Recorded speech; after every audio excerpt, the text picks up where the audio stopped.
So at the time of this recording, it's been nearly 5 months since the Inspiration 4 crew took to flight and became the first private astronauts to go into orbit. Okay, that's not quite true. The first exclusively crew of private astronauts that went to orbit, because after all, the Russians have taken a few private astronauts up in the past. But still, this was a groundbreaking moment. Does anybody remember it?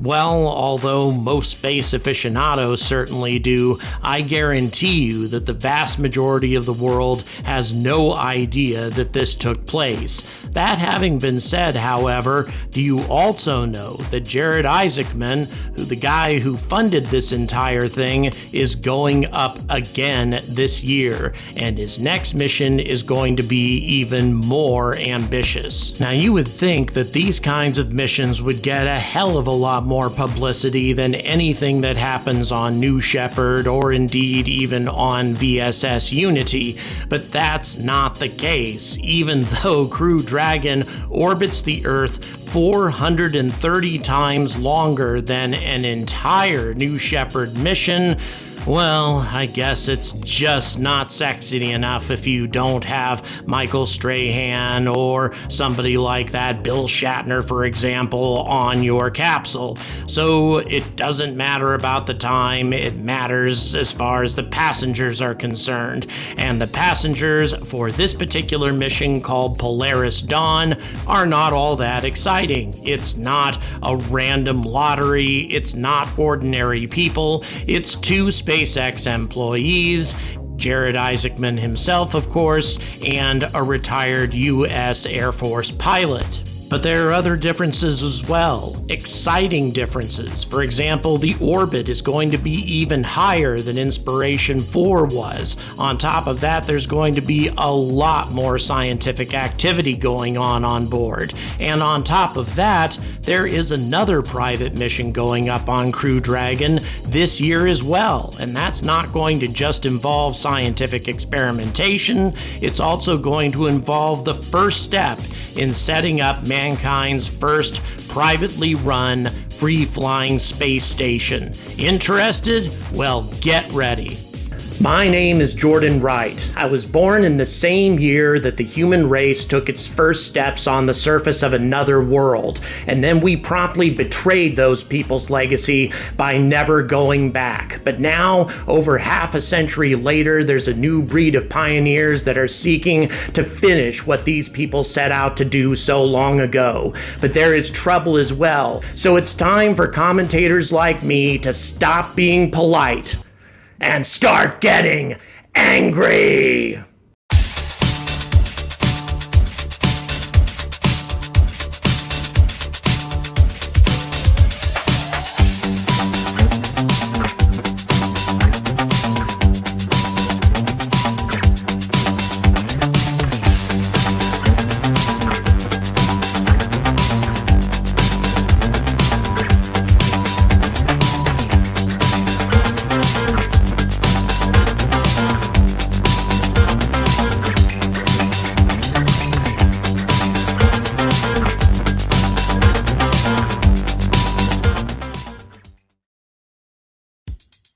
For those who actually bothered to pay attention, the Inspiration 4 mission was quite inspiring on a number of different levels, not least of which was the fact that 3 out of the 4 people on board were just ordinary people who would never, ever have the money to go to orbit, at least the way technology is currently. So this was an outstanding opportunity for people who really never dreamed of going to space, one of which really didn't even understand much about space, didn't know that we hadn't landed on the moon, for example, for the last 50 years. So these were people just like you and me, and that was indeed an inspiring thing.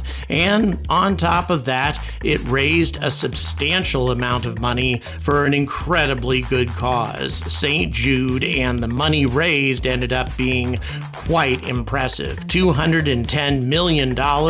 That, of course, included a very substantial donation from Elon Musk, but even if you take his donation out of the equation, it was $160 million, meaning a $100 million profit off the cost of the mission itself. That's a pretty ambitious business plan if you're trying to raise money for a charity. Now, of course, St. Jude is a very well-known charity. If you went up, say, for example, on behalf of recovering drug addicts, you might not get quite as many donations. But still, I'm not going to take anything away from their accomplishments. It was very impressive. But what you're looking at right now is another upcoming mission that's every bit as important. In fact, in my opinion, more important, and that is Axiom's mission called AX-1. Now, unlike Inspiration 4, AX-1 is also not about taking ordinary people up to orbit. Instead, the mission behind this entire journey involves demonstrating that microgravity experiments in science are something that is both practical and useful for the human race, and the people involved are philanthropists who also have a great deal of scientific background. The first individual, the pilot, is Michael Lopez Alegria, who's also the Axiom vice president. The second crewman is an American entrepreneur named Larry Connor, and a Canadian investor and philanthropist is named Mark Pathy, and finally you have philanthropist Etienne Stibe, and I may be mispronouncing that, from Israel. So Connor will be collaborating with the Mayo Clinic and Cleveland Clinic on research projects, and also intends to provide instructional lessons to students at Dayton Early College Academy in his hometown of Dayton, Ohio. Now, Pathy is collaborating with the Canadian Space Agency as well as the Montreal Children's Hospital, who are helping identify health-related research projects that could be undertaken during the mission. And finally, Stibe plans to conduct scientific experiments of Israeli researchers and entrepreneurs coordinated by the Ramon Foundation. You may recognize that name. Ramon was the Israeli astronaut who died on the Columbia disaster. Finally, the Israeli Space Agency, he'll be collaborating with them as well at the Ministry of Science and Technology to undertake educational activities from orbit to inspire Israeli children, youth, and educators. Here's the entire point of this mission.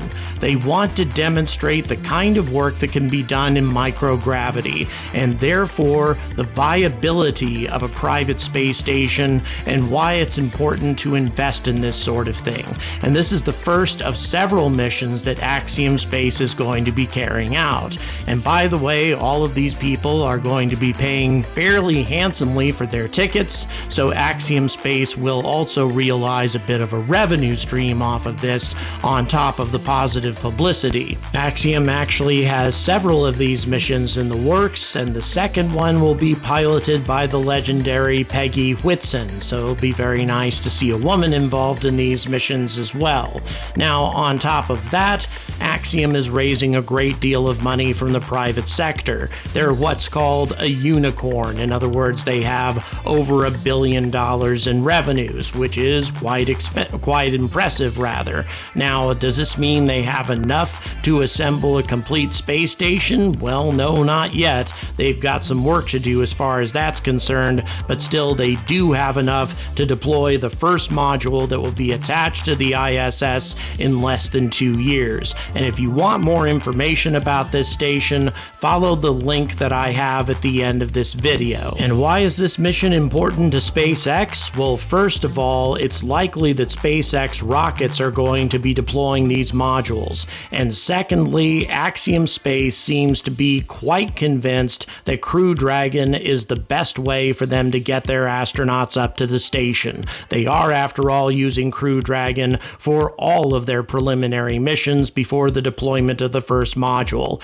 This seems like a very close collaboration between Axiom and SpaceX, one that obviously would do a lot of good to both companies. But let's talk a little bit more about the other mission. Oh, but before I do that, it's also worth mentioning that since SpaceX did not get chosen to create a private space station by NASA, but Axiom did, and the fact that Orbital Reef is going to be using Boeing transportation and also Sierra Space transportation, it's likely that this Axiom station is going to be in direct competition with Orbital Reef, and therefore SpaceX and Crew Dragon will be in competition with Dream Chaser and Starliner, assuming of course that Starliner ever gets off the ground. So let's get on to Polaris Dawn. First of all, this crew will be extremely busy during their stay in orbit, which will be about 5 days. And if I may make a side comment, 5 days is about the maximum duration of Crew Dragon's life support system,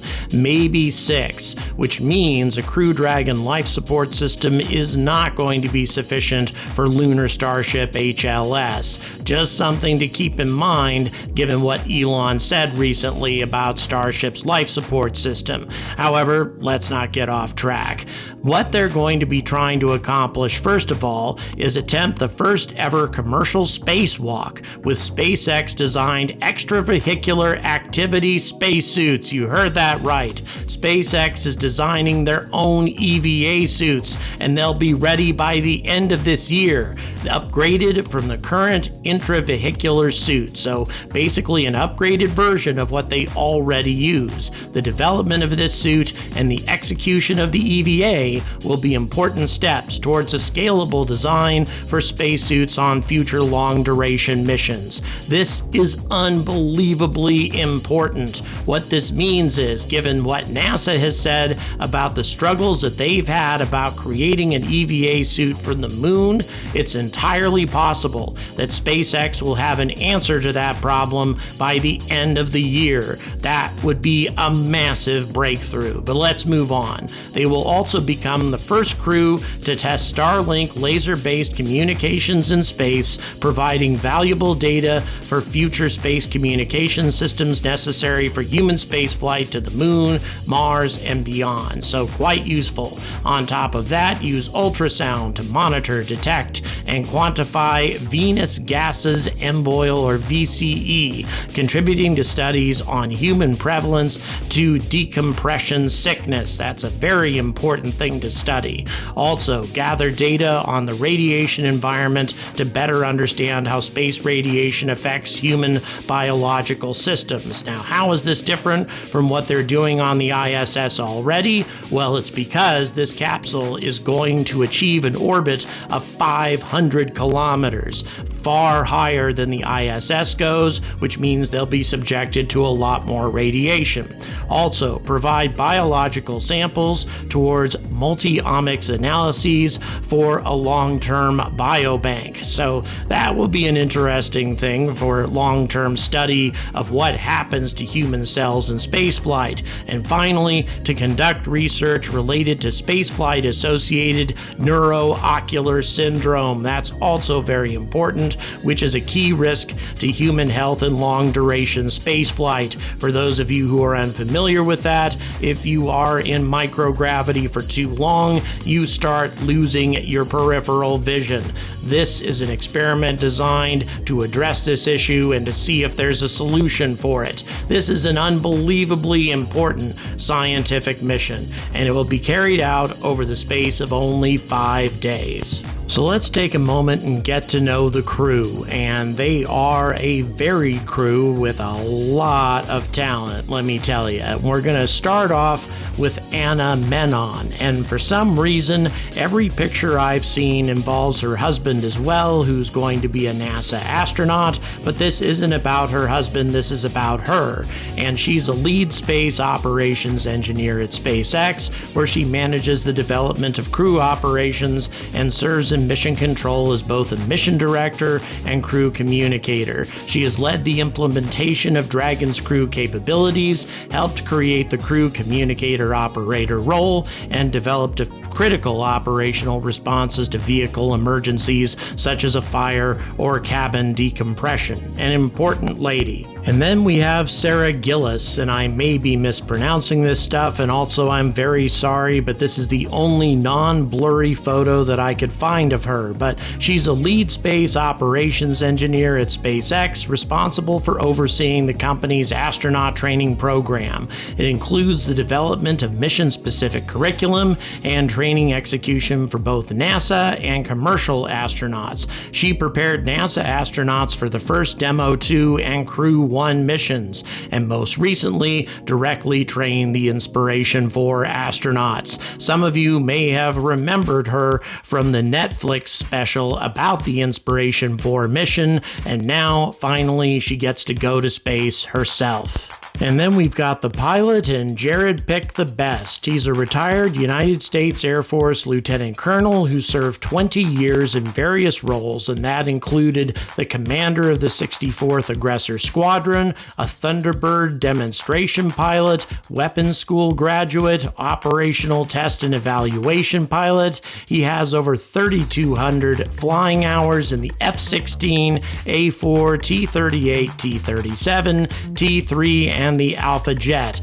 Plus, he's logged over 400 hours of combat time during Operation Northern Watch, Southern Watch, Joint Guardian, Freedom Sentinel, and Resolute Support. I can think of no better pilot. And then finally, we have Jared Isaacman himself. He's the CEO of Shift 4, but he's a lot more than that. He's an accomplished pilot with over 7,000 hours of aviation experience. I mean, the guy flies MiG-29s, for God's sake. He was, of course, the commander of Inspiration 4. He holds several world records, including 2 speed around the world flights in 2008 and 2009 that raised money for the Make-A-Wish Foundation. His current focus is, of course, on St. Jude, and this particular mission is also designed to raise money for St. Jude. Although I have to admit, I'm a little concerned that given the fact that there is no lottery involved, that if you make a donation you might go to space, it may not raise as much money, but who knows? It depends on how it gets promoted. Having promoted fundraisers myself, you can raise a hell of a lot of money from people if you just tug at their heartstrings, and no cause can tug at heartstrings better than St. Jude. But how can I possibly claim that these 2 missions are as important as Starship, or perhaps even more so? I mean, that's just ridiculous, right? Well, for one very important fact. It's not just the fact that this is going to be the first private EVA in human history, it's the fact that SpaceX has a plan to make their own EVA suit, and that is unbelievable. After all the years, after all the billions of dollars that NASA has invested in creating a new EVA suit, apparently SpaceX intends to have their own suit ready by the end of 2023, which would change everything for Artemis. Now granted, an EVA suit designed to be tethered to a space capsule in orbit is not the same thing as a portable life support system that you would take with you on the moon. Nevertheless, it's pretty damn close, and it gives me every confidence that SpaceX could complete a practical environmental suit for use on the lunar surface by 2025. And if they can pull that off, then Artemis by 2025 becomes very likely. And keep in mind, even if Lunar Starship is ready, even if SLS is ready, even if Orion and the Lunar Gateway are ready, if we don't have a practical EVA suit by 2025, there is no Artemis 3. But it gets even more important than that. If these 2 missions can definitively prove that space experiments and space manufacturing can be carried out in microgravity for the benefit of mankind and that it's worth investment, then it isn't going to be eccentric billionaires investing in the next flight. Instead, it's going to be wealthy universities, pharmaceutical companies, aviation companies looking for new new alloys and different types of carbon fiber. The possibilities are endless. They simply need somebody to demonstrate it to them.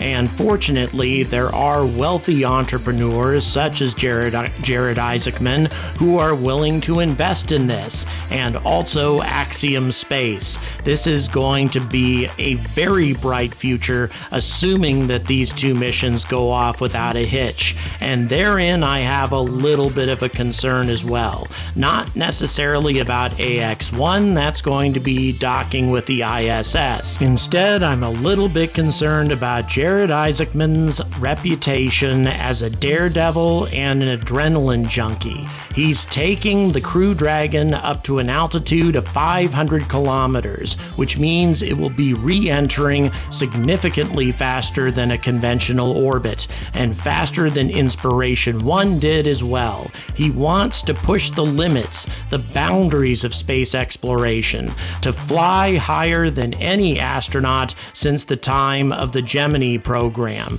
But he already did that with Inspiration 4, but he wants to take it even further. Now, granted, there is a scientific reason to do that. Radiation levels are higher at that altitude than they were for Inspiration 4, but still, the stress on the heat shield will be considerably more than a traditional re-entry. Now, what are the chances? Very low. It's very likely that everything is going to go just fine. However, if this mission were to burn up in the atmosphere, that would be a serious blow to the future of this entire mission. Still, Jared Isaacman is who he is, and nobody's going to change that, and he's the guy with the money. So I respect his decision, and those going with him, well, I respect their decision to take the risk. Because, to be quite frank, unlike some of the Inspiration 4 astronauts, these people know the risk. They know their space history, they know their engineering, they know all of the risks that this re-entry entails. The fact that they're going to a higher orbit, and so therefore the re-entry speed will be higher, and therefore the temperature blasting at the heat shield, the fiery inferno that their ship will be enduring, will be significantly more serious than anything that Crew Dragon has experienced before. Now, is this going to be anything like a re-entry from a lunar expedition? Absolutely not. This is a joke compared to those sorts of things. Crew Dragon should be able to handle it, no problem. But here's the issue. It's never had to handle it in the past, not in real life. Everything is based on mathematical simulations, and you never know what a mathematical simulation is going to do when you plug it into a real life situation. Still, I have every confidence that things will go well, and I have every confidence that this is going to demonstrate to the world that space is where it's at when it comes to the future of the human race, both in terms of technology, in terms of medicine, in terms of extending people's lifespan, 3D printing replacement organs so you don't have to worry about organ banks, all sorts of things that we struggle with in our current day civilization can be solved in space if we just invest in it, and hopefully these two missions will do it. And that's why I think these missions are every bit as important as Starship. If you like what I have to say, please check out the description. There are many ways to support my channel, or simply give me a like and subscribe, and I will be very happy. So until these missions go off, and hopefully go off with a tremendous amount of success, and until the general public and especially the media starts paying some damn attention to these things, I urge all of you to stay angry about space.